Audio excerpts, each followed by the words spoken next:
This one doesn't need much of an introduction. It's Superman. It's had one of the biggest marketing campaigns I think I've ever seen for a movie ever. It stars David Corenswet, Rachel Brosnahan, and Nicholas Hoult. This iteration follows a young Superman who's been in public awareness for about 3 years now, and he's trying to gain the trust of the people and government while also doing good in a world full of metahumans. Now, contrary to what the title of this movie is, which is just plainly Superman, and what the posters have been showing, which is just David Corenswet's face in a Superman outfit, and it hasn't been one of those floating head posters, which is like a good thing, but also it's been a bit of a misleading marketing campaign, I think, because this is not just a solo Superman movie. This is more of an introduction for casual audiences to the new DCU, which for a lot of people who are casual audiences does not know about Creature Commandos, which was more so the kind of soft reboot into the DCU, and of course things like Peacemaker and the Suicide Squad, which a lot of people aren't fully aware that are integrated into the new DCU. For a lot of people, for casual audiences, this Superman movie is meant to be this new introduction into what James Gunn and Peter Safran will be creating in this new universe. And even for someone like myself that has been following these changes and is aware of the new direction the DCU is taking, I was still going into Superman expecting a solo Superman movie, but that's not quite what we got. This is a lot more like what a classic James Gunn ensemble cast sort of movie is, a lot like his other superhero movies with the Suicide Squad and Guardians of the Galaxy, and it doesn't focus solely on Superman, which I think is actually a major flaw for this movie, because you don't get to understand who the Superman is as much as you would like, and you don't get to connect with him as much as I think we should for it being a new Superman, and for a lot of people still being really big fans of Henry Cavill's Superman. They really needed to sell David Corenswet as the new Superman, and I don't think this movie really achieved that as much as it should have and what it really needed to. And the movie focuses a lot more on side characters than I think was necessary, and focused a lot more on the world building, which is kind of annoying for a movie that's literally just titled Superman and has been marketed as the Superman movie, the new Superman movie. So those things have been really, really annoying in the lead up, and kind of going into this movie feeling misrepresented and missold. To put into perspective what I mean here, for a lot of the second act and the middle portion of this movie, Superman was benched. He was put out of action. I'm not going to tell you how, obviously that would be a major spoiler, but he's just not active in a lot of the middle portion of this movie, and that's really, really confusing to me. And that's when the movie kind of changes a lot of the focus and puts it a lot more onto Guy Gardner and Hawkgirl and Mr. Terrific and all the rest of them. Also with the Daily Planet, and kind of focuses on Lois Lane and a lot of the people over there more. And that's fine, but for it being a Superman movie and having him benched in the middle portion of the movie is super confusing to me. Like, I don't understand that. And it really took me out of this being a Superman movie and kind of, put focus more on it being just like a world building movie and introducing a lot of these other characters, which I think they would have a lot more time for later on after introducing the new Superman and kind of getting you connected to him. But then you miss a lot of that kind of connection that you want to be making with this new Superman.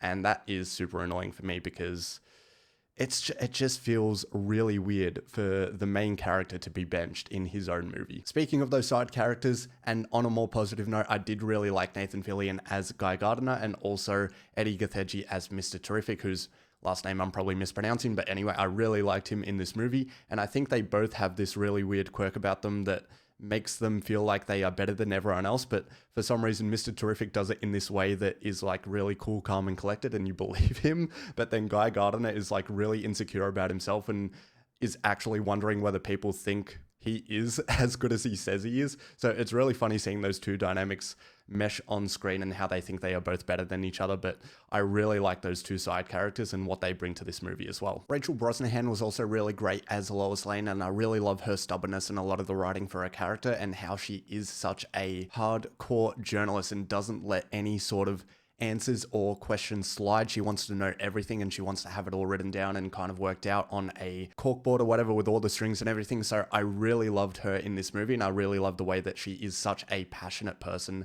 when it comes to her job and being a journalist and everything like that. And I really think that they wrote Lois Lane really well. And then there was Jonathan and Martha Kent. Oh man. So they are in this movie for pretty much 2 or 3 scenes. And for the first scene that they come on screen for in this movie, they are made out to just be a joke and a punchline, which is really unfortunate, I think. And they're kind of portrayed as these stereotypical tech illiterate parents that just speak to a phone when it's on speaker like this and it's like this close to their face. I don't understand that for the slightest bit in me, and it makes them really annoying and just come across as like they were written into this movie to just be a punchline.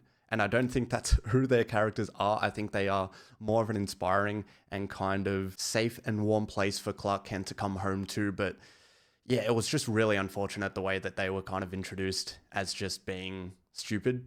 So I really didn't like that. To be fair, there is like one scene where Jonathan and Clark Kent are talking, and it's kind of like that speech that Dumbledore gives Harry in the Chamber of Secrets, where it's like, it's not our abilities that show us who we really are, it's our choices.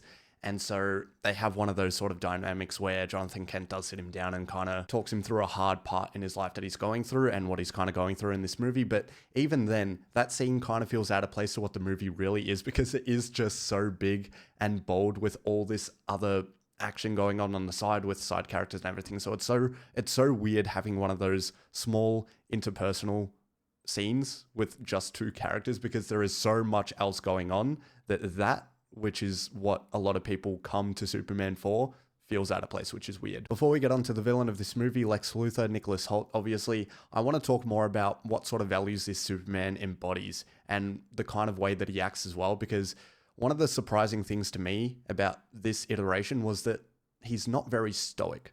And one of the things about Superman that I've really connected with that I think is really interesting is that, you know, a lot of people carry a lot of weight with them and carry a lot of weight on their shoulders, but Superman is one of those people that actually has the strength to carry so much weight on his shoulders and still kind of fight good and fight for what he believes in and everything like that. And I feel like this Superman has a lot of tantrums. It is really, really weird to kind of see such a powerful being have these sort of outbursts. And I've always thought of Superman as this really stoic and strong and resilient character, but he really isn't here, which I found to be really jarring. But that's the kind of direction that they're going with this new Superman and the sort of values and sort of things that he embodies. And I found that to be almost the exact opposite to what we've kind of gotten in the past with Henry Cavill Superman, which I know a lot of people are going to make those sort of comparisons, so I do want to bring it up here too. But it's not to kind of harp on what previous iterations have done, but it's more so to kind of give you the heads up that, you know, the things that you like here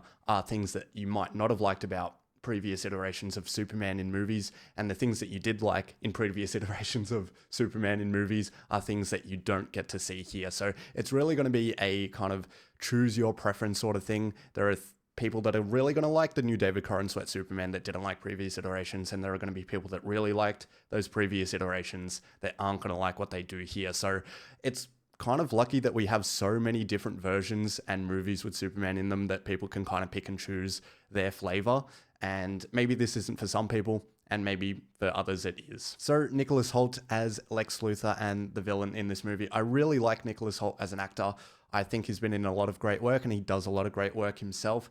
But in this movie, I think the writing for Lex Luthor is really unfortunate and poorly done. What I think they sort of did is just make him the old, bald, generic white guy villain, and it's just sort of lacks any kind of unique qualities to Lex Luthor in this movie, which is really weird for probably one of the most well-known DC supervillains out there. Coming to the end of this review, I do want to mention a lot of the theming in this movie, and it's something that I do really like them kind of exploring, with it also connecting to a lot of current world events, which I think need more attention and support.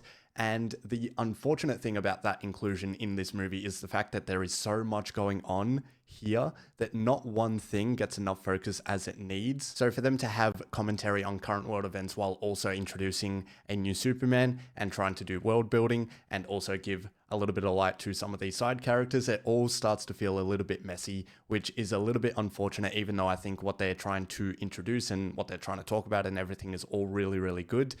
The movie does start to feel like it's trying to do a few too many things. I have rambled on long enough, and I think I could probably ramble on a lot more than this. There is a lot to talk about, but if you just want the bottom line, I think Superman is solid. It's so funny. I've grown up with like 3 Supermen now. As a kid, I really liked Superman Returns and Brandon Routh as Superman. I really enjoyed. And then when I got into like high school and becoming a teenager, and I had Henry Cavill as my Superman, and now we've got David Corenswet, and I'm in like my mid-20s, and it's so weird. I think for me personally, I can relate and enjoy maybe previous Superman more, but I think for kids growing up now and this being their first introduction into Superman and maybe comic book movies and superheroes and everything like that, I think it is a really good introduction for them. But for older people like myself or many other people that have watched previous iterations, I think they'll find a lot more of what they enjoy maybe from past experience.